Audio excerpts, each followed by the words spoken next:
Joining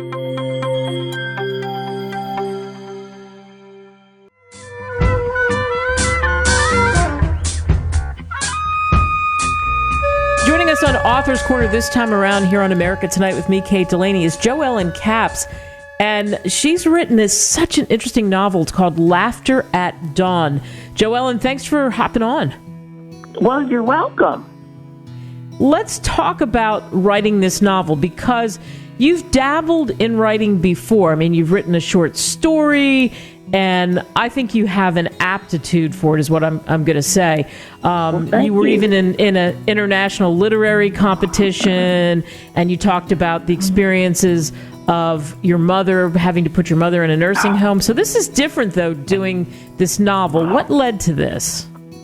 Well, I graduated from college in 1979. And I went to work at this facility for the intellectually disabled a week later.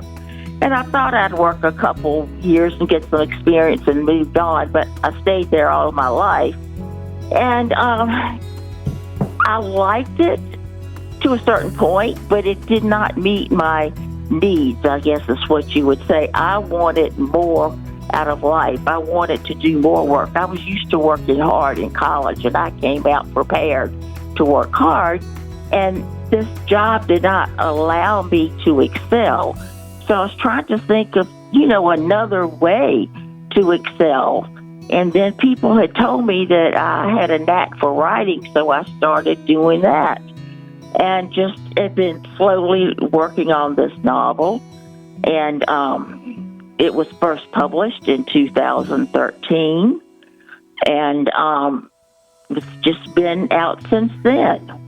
So it's interesting because you used what you knew, and that's what they say especially when you weave tales.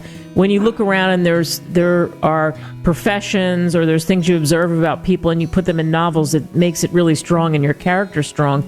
And your novel is about Abby Thornton, who's a young woman who suffers from an undiagnosed psychiatric condition.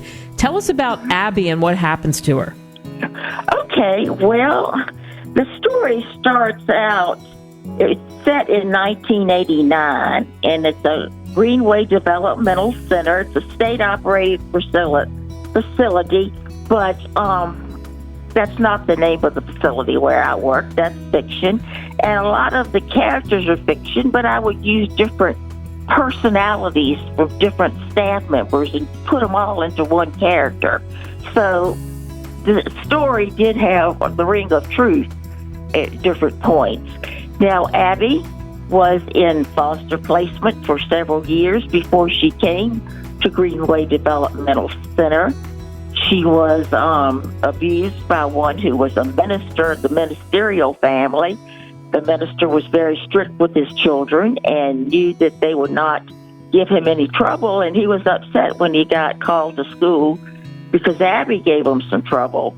And it was just she was afraid and had, I think, gotten into some fingernail polish or something and broken it and, eaten some of it. And he would whip her with the whip.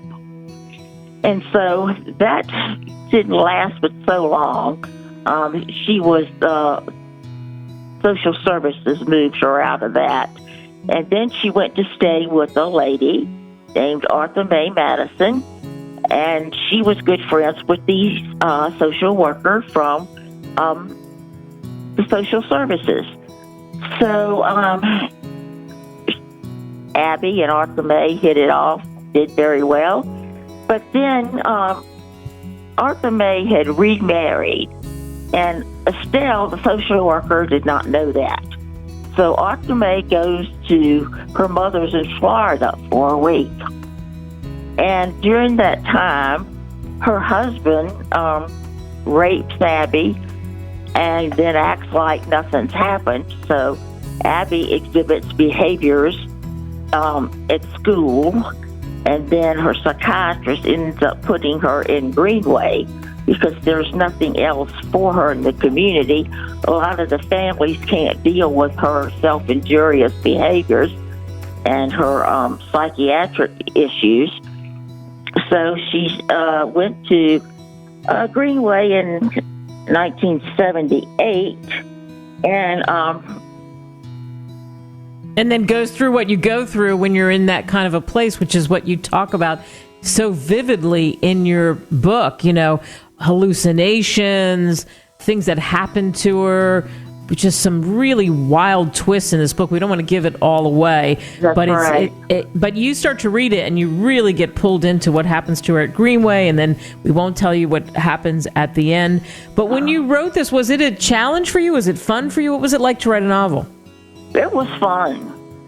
I bet. It sounds like it was fun because you can tell that you really get into the characters. When people read Laughter at Dawn, which we're speaking to Jo Ellen Capps, you can get the book on Amazon or Barnes & Noble. What do you hope they take away from reading your novel? Well, that people need to pay a little bit of more of attention to mental health issues, especially in the intellectually disabled population, because sometimes it's difficult to know what types of medication to put them on.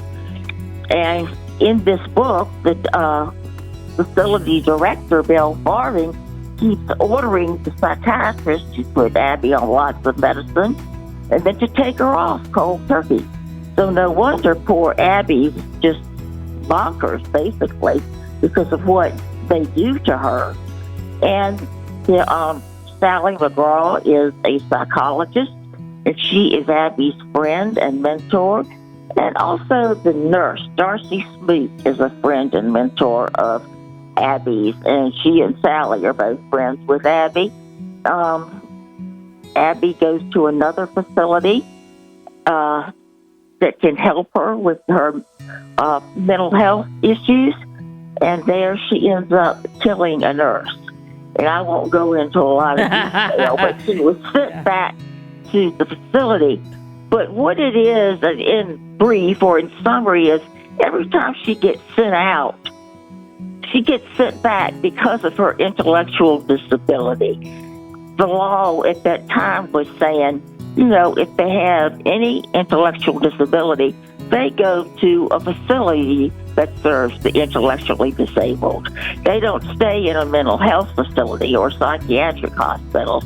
And that's where the problem came in, because I did have several clients that had been in the mental health system, because I was on a behavior unit for 10 years, and I had almost all my clients had mental health issues.